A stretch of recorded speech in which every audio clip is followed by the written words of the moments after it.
बिस्मिल्लाहिर्रहमानिर्रहीम इय्याका नअबुदु व इय्याका नस्तईन। मेरे पाकिस्तानियों, सबसे पहले तो जो स्वीडन के अंदर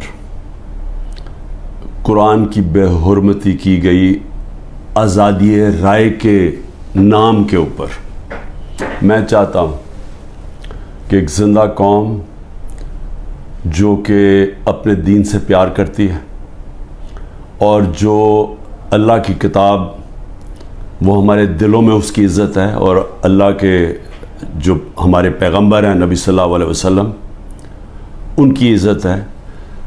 तो जब इस तरह की चीज़ होती है तो हम एक ज़िंदा कौम की तरह एक पुरअमन तरीके से ज़रूर बताएं, पैगाम पहुँचाएँ कि हमें इसकी तकलीफ़ हुई है। तो मैं आप सबको कहता हूँ, मैं सिर्फ तहरीक इंसाफ के लोगों को नहीं, कौम को कहता हूँ कि जुमे के बाद आपने सब ने जुमे की नमाज के बाद निकल के मुजाहरा करना है पुरअमन तरीके से। हमेशा पुरअमन रहो क्योंकि हमारा मुल्क है, हम कोई नुकसान नहीं पहुंचाना चाहते, लेकिन एक पुरअमन तरीके से एहतजाज हो ताकि पैगाम जाए कि पाकिस्तान वो कौम है जो इस्लाम के नाम पे बनी थी और हमें तकलीफ़ हुई है कि ये वहाँ की पुलिस ने इजाज़त दी कि जनाब आप कुरान शरीफ को जला दें और आज़ादी राय के मुताबिक।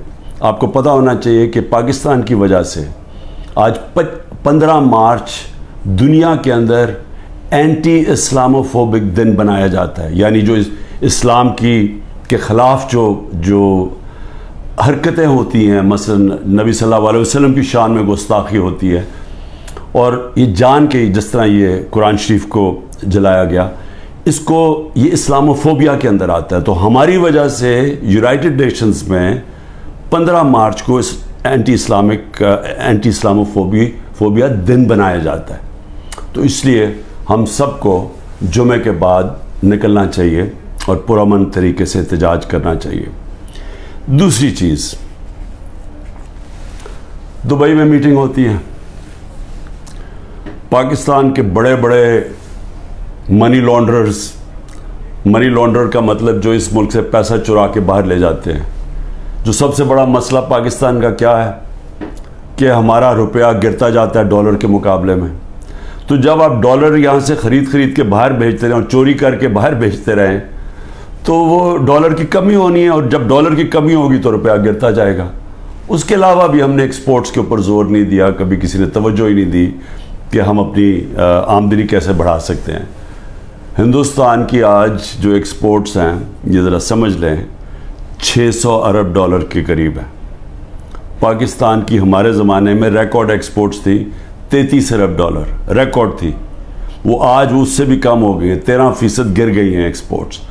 तो एक तो कभी तवज्जो नहीं दी इन्होंने कि किस तरह डॉलर्स इस मुल्क में आमदनी बढ़ा सकते हैं अपनी, और दूसरा ये सारे जो बड़े बड़े नाम हैं इनके सबके बड़े बाहर महल्लात हैं, प्रॉपर्टीज़ हैं, बैंक अकाउंट्स हैं, ऑफशोर अकाउंट्स हैं।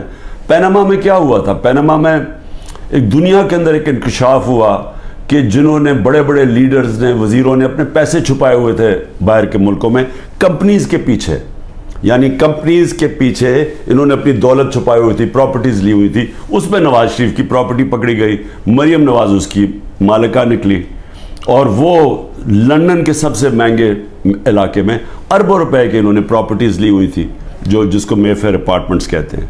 तो वो इंकशाफ हुआ था, तो पैसा यहाँ से चोरी होकर गया था क्योंकि अभी तक एक रसीद नहीं बता सके कि पैसा बाहर निकला कैसे है, किधर से आमदनी आई। बेटे की आमदनी, बेटे का जो घर है हसन शरीफ का, जो उसने बेचा मलिक रियाज को, उसकी कीमत तकरीबन 18 अरब है आजकल के जो पाउंड, और 45 मिलियन पाउंड्स जो तकरीबन 17-18 अरब रुपया बनता है। तो वो किधर से पैसा आया तो ये कोई नहीं बता सकता। बेटे यहाँ से बाहर भाग गए क्योंकि वो बता नहीं सकते थे। उसी तरह जो सरे महल आसिफ जरदारी ने ख़रीदा वो भी यहाँ से पैसा बाहर गया, हुदैबा पेपर मिल वो भी पैसा बाहर। तो ये सब इकट्ठे हो गए और सारे इकट्ठे होके बंदर बांट पाकिस्तान किया कि अच्छा सिंध उसको दे देंगे, कराची फलाने को दे देंगे, سینٹرل پنجاب کوئی اور آ جائے گا، پھر نئی پارٹی جو بنی ہے اس کو بھی کوئی سیٹیں مل جائیں گی، فضل الرحمان کو ادھر پختونخوا میں دے دیں گے، اور یہ بس یہ کھچڑی پک جائے گی. تو یہ ساری بندر